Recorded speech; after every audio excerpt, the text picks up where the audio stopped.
Picture this. An Austrian instrument, patented in 1829, travels across an ocean, crosses a border, and ends up in the hands of a migrant farm worker in the brush country of South Texas. And out of that meeting comes one of the most emotionally powerful musical traditions in the Americas.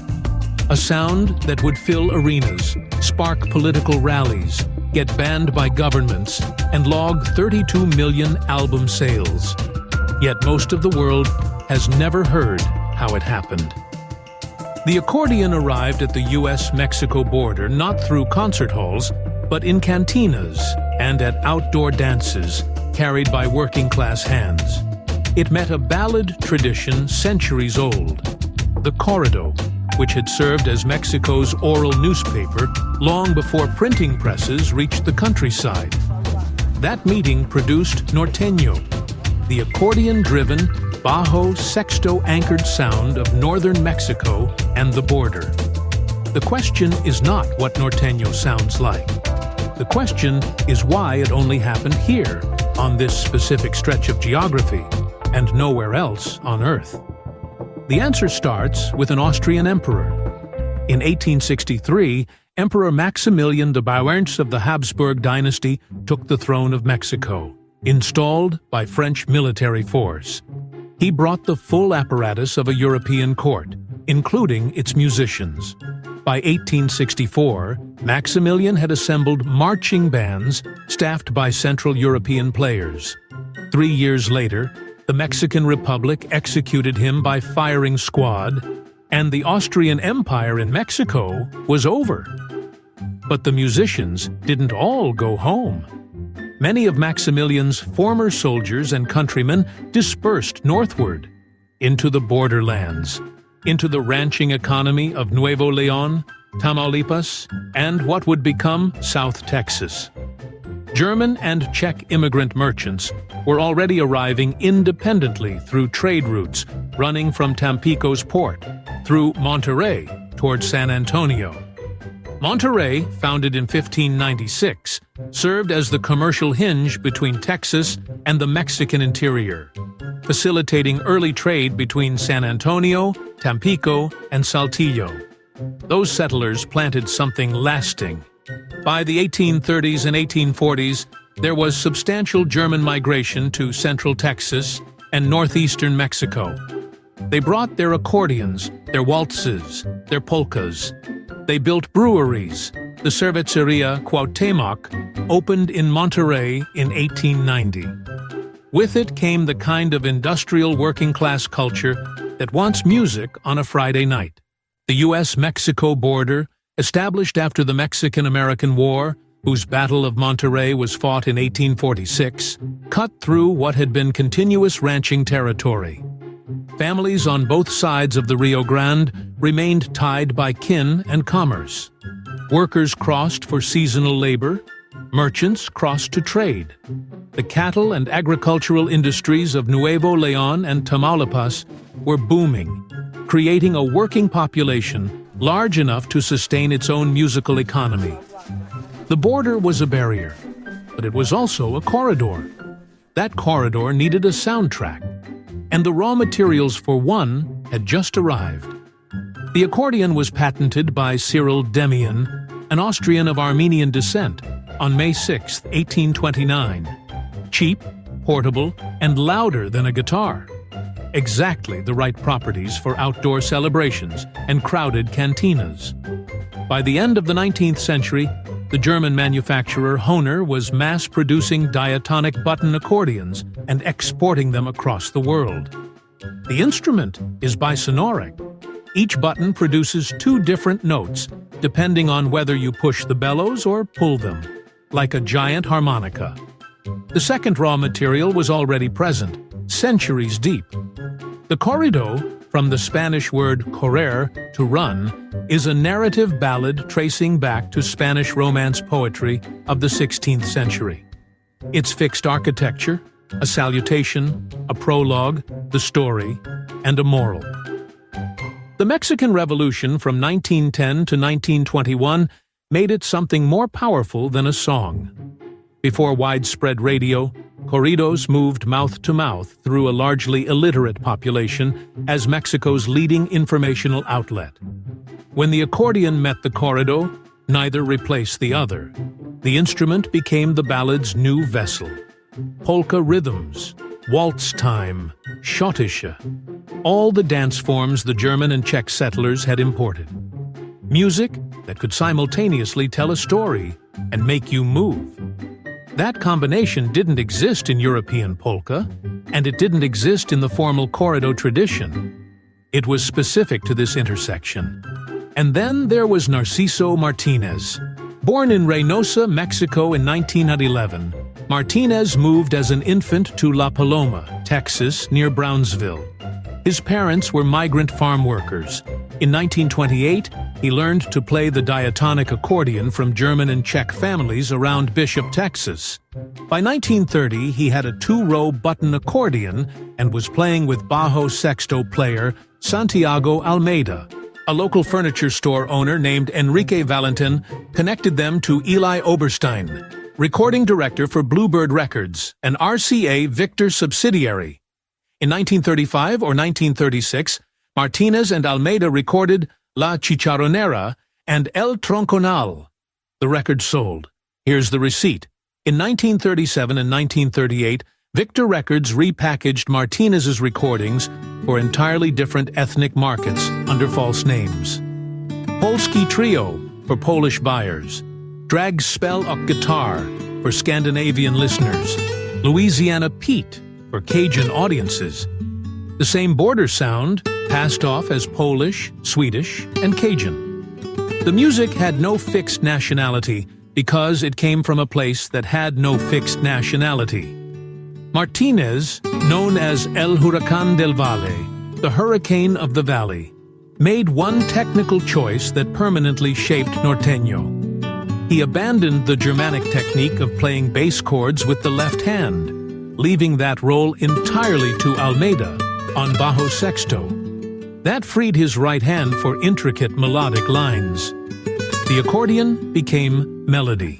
The bajo sexto, a 12-string Mexican instrument with double courses, became the harmonic engine underneath.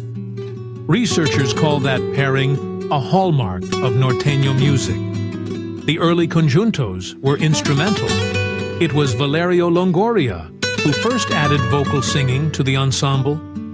Once the voice returned, the corrido came back in full force, riding atop polka rhythms, pressed into vinyl, carried across the radio. The recordings were made in San Antonio. Mexicans on both sides of the border traveled there to record. San Antonio was norteño's studio city. San Antonio wasn't a recording city by accident.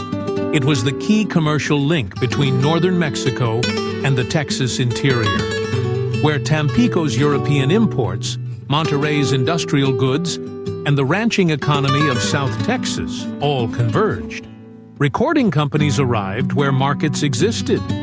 RCA Victor's Bluebird label and OK Records expanded their Spanish-language catalogs in the 1920s because the border community was a market.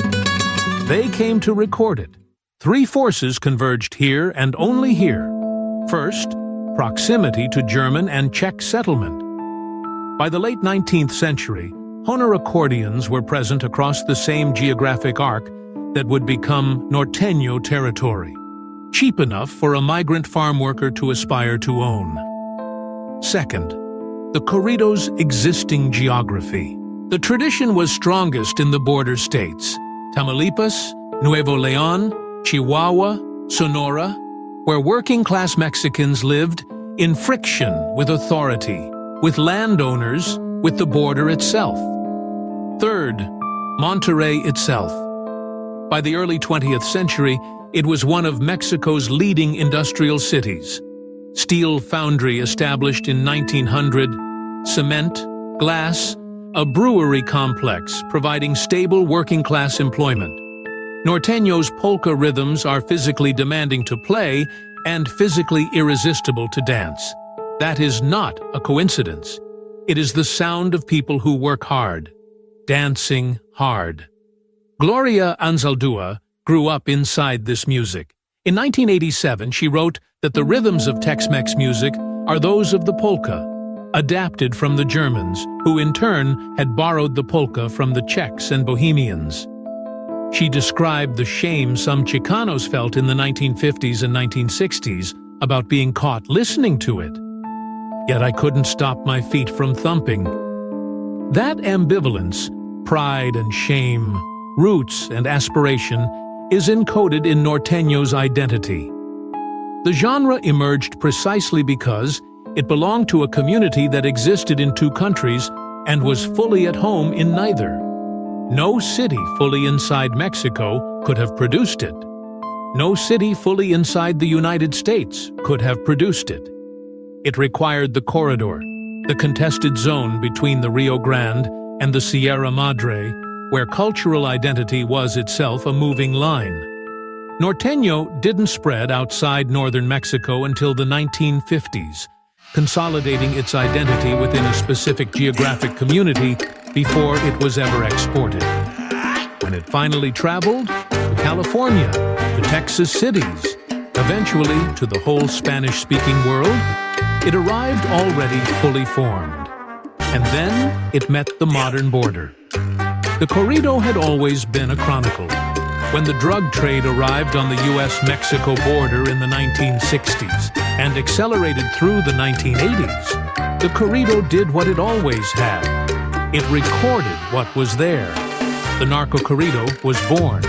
Researchers trace the earliest drug-focused corridos to the 1930s, Prohibition-era smuggling. But the modern narco corrido crystallized in 1974 when Los Tigres del Norte released Contrabando y Traición, Contraband and Betrayal.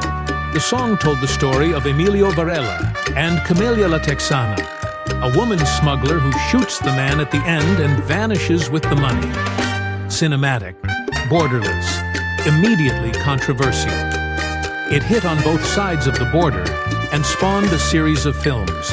Los Tigres del Norte, from Sinaloa, relocated to San Jose, California, are norteño's most emblematic story. They arrived in the United States as teenagers. By 2007, they had sold 32 million albums, won 7 Grammy Awards, and 13 Latin Grammys. In 2018, they became the only act authorized to record inside Folsom Prison since Johnny Cash in 1968. Somos Más Americanos made Rolling Stone's list of the 250 greatest songs of the 21st century. They boycotted Arizona over SB 1070, played the National Mall at an immigration reform rally on October 8, 2013, and all members are now naturalized American citizens. The Los Tigres del Norte Foundation donated $500,000 to UCLA to digitize the Strachwitz Frontera collection, over 32,000 Spanish-language recordings. The same band that sang about drug smugglers now funds preservation of the genre's entire recorded archive. The Narco corrido drew government backlash. A voluntary radio blackout hit Baja California. Former President Vicente Fox proposed banning the genre. Former Foreign Secretary Jorge Castañeda countered, "You cannot blame narco corridos for drug violence. Drug violence is to blame for narco corridos." Norteño keeps mutating. Norteño sax adds an alto saxophone. Norteño banda replaces bass with sousaphone. In 2014, Los Tigres del Norte released what was described as the first gay love song written by a norteño band. The corrido adapts because the border never stops changing. We began with an Austrian instrument, an ocean crossing, and a question: why here? Norteño didn't emerge from a place. It emerged from the absence of a place. A corridor between two countries where no one culture held complete authority, where an Austrian accordion and a Spanish ballad and a Mexican string instrument could arrive without a gatekeeping tradition to reject them. The border was the laboratory precisely because it was nobody's home and everybody's home at once. That is norteño's founding paradox and its enduring power. The accordion is still playing there, It has not stopped since 1829.